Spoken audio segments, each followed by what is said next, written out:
Hi everyone, আজ আমি তোমাদের জন্য দারুণ একটা রেসিপি নিয়ে এসেছি, যেটা হচ্ছে আমার খুব মজার, মানে খুব ভালো লাগে তরকারিটা।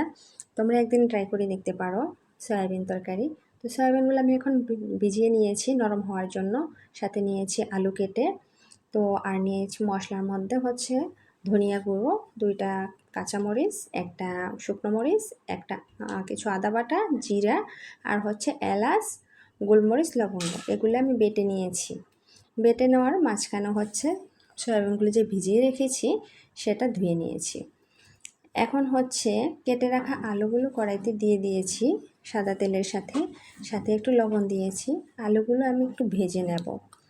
দিয়ে দিয়েছি হলুদ গুঁড়ো। হলুদ গুঁড়ো দেওয়ার পর আলুগুলো আমার একটু ভাজা হয়ে গেছে। ভাজা হওয়ার পর সেই যে চিপিয়ে ভিজিয়ে রাখা সয়াবিনগুলো রেখেছিলাম, চিপিয়ে উঠিয়ে রেখেছি, ওগুলো হচ্ছে কড়াইতে দিয়ে দিয়েছি।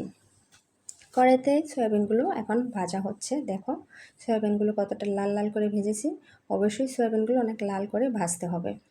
তো লাল করে ভাজার পর আমার পরিমাণ মতো জল দিয়ে দিয়েছি, সাথে 2টা কাঁচামরিচ দিয়ে দিয়েছি।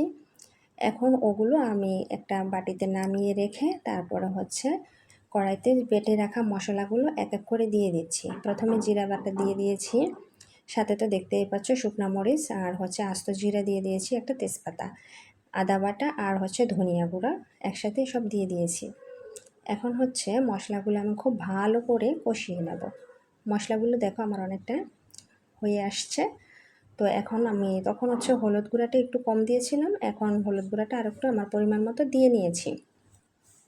তো হলুদটা দেওয়ার পর আমি আবার ভালো করে মশলাগুলো কষিয়ে নিচ্ছি। তো মশলাগুলো কষানোর পর নামিয়ে রাখা তরকারিটা, সেটা হচ্ছে যে সম্বার দিয়ে দিয়েছি, কড়াইতে আবার দিয়ে দিয়েছি। তো এখন আমার তরকারিটা দেখো হয়ে আসছে, সেটা আমি বাটিতে নামিয়েছি। এখন তোমরা বলো যে আমার রেসিপিটা কেমন হয়েছে আর তরকারিটা দেখতে কেমন হয়েছে। দেখেই বোঝা যাচ্ছে আসলে খুবই মজার হয়েছে, তাই না? ইয়ামি ইয়ামি লাগছে না দেখে? তোমরাই বলো কত মজা হয়েছে। আসলে সত্যিই রেসিপিটা খুবই